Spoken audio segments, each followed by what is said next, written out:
अखिल भारतीय विद्यार्थी परिषद और कर्नाटक उत्तर की ओर से वीरांगना कित्तूर रानी चेन्नम्मा की अंग्रेजों पर विजय की 200वीं वर्षगांठ और भारत की प्रथम महिला स्वतंत्रता सेनानी वीर रानी अब्बक्का की 500वीं जयंती के उपलक्ष्य में बीदर के गुम्पा रोड पर स्थित बसवा मुक्ति मंदिर में रथ यात्रा का उद्घाटन कार्यक्रम आयोजित किया गया।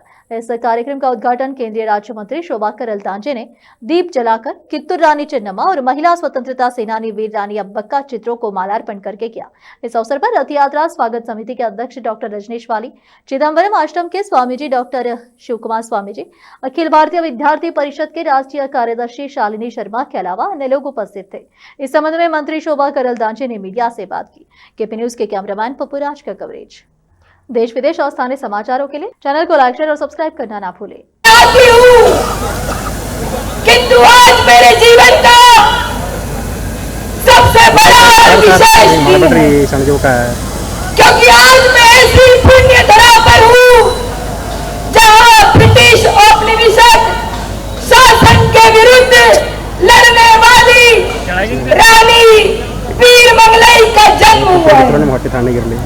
साथियों, आज मैं ऐसी पुण्य भूमि पर हूँ जहाँ एक रानी कुइली का जन्म हुआ, एक ऐसी महिला जो तमिलनाडु के गांव में जन्मी और जिसने रानी वेलु नाचियार की करीबी दोस्त और वफादार सहयोगी बनी और जिसने कुइली ने ब्रिटिश शासन को हराने के लिए स्वयं एक महिला मानव बम बनकर उस लड़ाई में आगे खड़ी हो गई।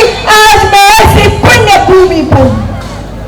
साथियों, इतना ही नहीं, आज मुझको गर्व हो रहा है आप जैसे विद्यार्थियों को देख करके।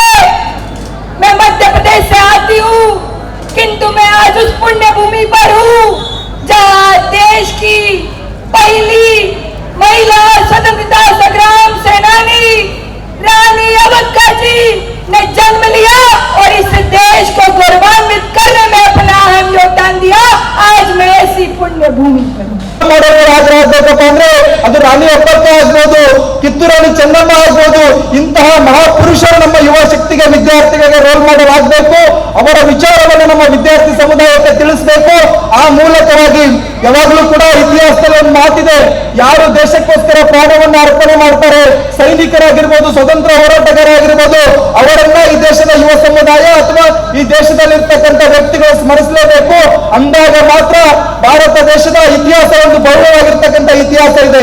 ಅದಕ್ಕೋಸ್ಕರ ಇತಿಹಾಸಗಾರರು ಹೇಳ್ತಾರೆ, ನಮ್ಮ ಯಾರು ಆ ದೇಶಕ್ಕೋಸ್ಕರ ಬಲಿದಾನವನ್ನಾಗಿದ್ದಾರೆ ಅವರನ್ನ ಸ್ಮರಿಸಿಕೊಳ್ಳದೆ ಹೋದ್ರೆ ಆ ದೇಶದ ಭವಿಷ್ಯ ಕರಾಳವಾಗಿರುತ್ತೆ ಅಂತೇಳಿ ಇತಿಹಾಸದಲ್ಲಿ ಉಲ್ಲೇಖ ಇದೆ.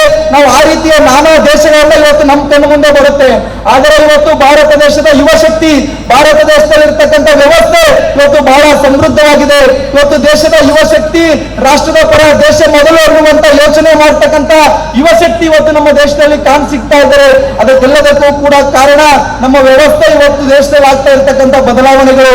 ಇವತ್ತು ನಮ್ಮ ದೇಶದ ಸೈನಿಕರನ್ನ ಗೌರವ ಕೊಡುವಂತ ಹಂತಕ್ಕೆ ಇವತ್ತು ಯುವ ಸಮುದಾಯ ಹೋಗ್ತಾ ಇದೆ. ಅಷ್ಟು ಬಲಿಷ್ಠವಾಗಿ ನಮ್ಮ ಸೈನಿಕರು ಇವತ್ತು ವೈರಿಗಳಿಗೆ ಉತ್ತರ ಕೊಡುವಂತ ಕೆಲಸವನ್ನ ಮಾಡ್ತಾ ಇದ್ದಾರೆ.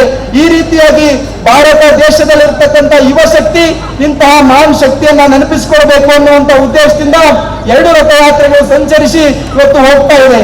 ಅಖಿಲ ಭಾರತೀಯ ವಿದ್ಯಾರ್ಥಿ ಪರಿಷತ್ತು ರಾಜ್ಯದಾದ್ಯಂತ ಮತ್ತು ದೇಶದಾದ್ಯಂತ ರಥಯಾತ್ರೆಯನ್ನು ಮಾಡ್ತಾ ಇದೆ. ಈ ದೇಶದ ಸ್ವಾತಂತ್ರ್ಯಕ್ಕಾಗಿ ಯಾರು ಹೋರಾಟವನ್ನು ಮಾಡಿದ್ರು, ರಾಣಿ ಅಬ್ಬಕ್ಕನವರು ಉಳ್ಳಾಳದ ರಾಣಿಯಾಗಿ 500 ವರ್ಷಗಳ ಹಿಂದೆ ಪೋರ್ಚುಗೀಸರನ್ನು ಸಮುದ್ರದಲ್ಲೇ ತಡೆದು ನಿಲ್ಲಿಸುವಂಥ ಕೆಲಸವನ್ನು ಮಾಡಿದರು. ಕಿತ್ತೂರು ರಾಣಿ ಚೆನ್ನಮ್ಮ, ಸಂಗೊಳ್ಳಿ ರಾಯಣ್ಣ ಬ್ರಿಟಿಷರ ವಿರುದ್ಧ ಹೋರಾಟವನ್ನು ಮಾಡಿದರು. ಇದರ ನೆನಪಿನಾರ್ಥವಾಗಿ ಇವತ್ತು ಅಖಿಲ ಭಾರತೀಯ ವಿದ್ಯಾರ್ಥಿ ಪರಿಷತ್ತು ರಾಷ್ಟ್ರಭಕ್ತಿಯನ್ನು ಪ್ರೇರಣೆಗೊಳಿಸುವುದಕ್ಕಾಗಿ, ಇವರಿಬ್ಬರ ಚರಿತ್ರೆಯನ್ನು ದೇಶದಾದ್ಯಂತ ತಿಳಿಸುವುದಕ್ಕಾಗಿ ರಥಯಾತ್ರೆಯನ್ನು ಆರಂಭ ಮಾಡಿದೆ. ಈ ರಥಯಾತ್ರೆಯನ್ನು ನಾವಿಲ್ಲಿ ಉದ್ಘಾಟನೆ ಮಾಡಿದ್ದೀವಿ. ನಮ್ಮ ಮಕ್ಕಳಿಗೆ ಇದರಿಂದ ಪ್ರೇರಣೆ ಸಿಗಬೇಕು, ಮುಂದಿನ ಪೀಳಿಗೆಗೆ ಪ್ರೇರಣೆ ಸಿಗಬೇಕು. ಇದು ಈ ಕಾರ್ಯಕ್ರಮದ ಉದ್ದೇಶ. ಜಾತಿ ಜನಗಣತಿ ಸಮಾಜವನ್ನು ಒಡೆಯುವಂಥ ಒಂದು ಷಡ್ಯಂತ್ರ. ಸಿದ್ದರಾಮಯ್ಯನವರು ಯಾವಾಗ ಅಧಿಕಾರಕ್ಕೆ ಬರ್ತಾರೆ, 2013ರಲ್ಲಿ ಅಧಿಕಾರಕ್ಕೆ ಬಂದಾಗ ಲಿಂಗಾಯತರು ವೀರಶೈವರನ್ನು ಒಡೆಯುವಂಥದ್ದು ಮಾಡಿದರು. ಈಗ ಇಡೀ ಸಮುದಾಯವನ್ನು, ಒಕ್ಕಲಿಗರನ್ನು, ವೀರಶೈವ ಲಿಂಗಾಯತರನ್ನು, ಬೇರೆ ಬೇರೆ ಜಾತಿಯವರನ್ನು ಒಡೆದಾಳಿ ಅದರ ಮಧ್ಯೆ ಕ್ರಿಶ್ಚಿಯನ್ರನ್ನು ಬೇರೆ ಸೇರಿಸುವಂಥ ಒಂದು ವ್ಯವಸ್ಥಿತ ಷಡ್ಯಂತ್ರವನ್ನು ಅವರು ಮಾಡ್ತಾ ಇದ್ದಾರೆ. ಇದನ್ನು ಕರ್ನಾಟಕ ರಾಜ್ಯದ ಜನ ಒಪ್ಪಲ್ಲ. ಒಂದು ಬಹಳ ದೊಡ್ಡ ಕ್ರಾಂತಿ ರಾಜ್ಯದಲ್ಲಿ ಆಗುವಂಥದ್ದಿದೆ. ಇಂಥ ಕೆಟ್ಟ ಮಾನಸಿಕತೆ ಇರುವಂಥ ಈ ಸರ್ಕಾರ ಆದಷ್ಟು ಬೇಗ ತೊಲಗಿದರೆ ಮಾತ್ರ ರಾಜ್ಯಕ್ಕೆ ಶಾಂತಿ ಸಿಗೋಕ್ಕೆ ಸಾಧ್ಯ.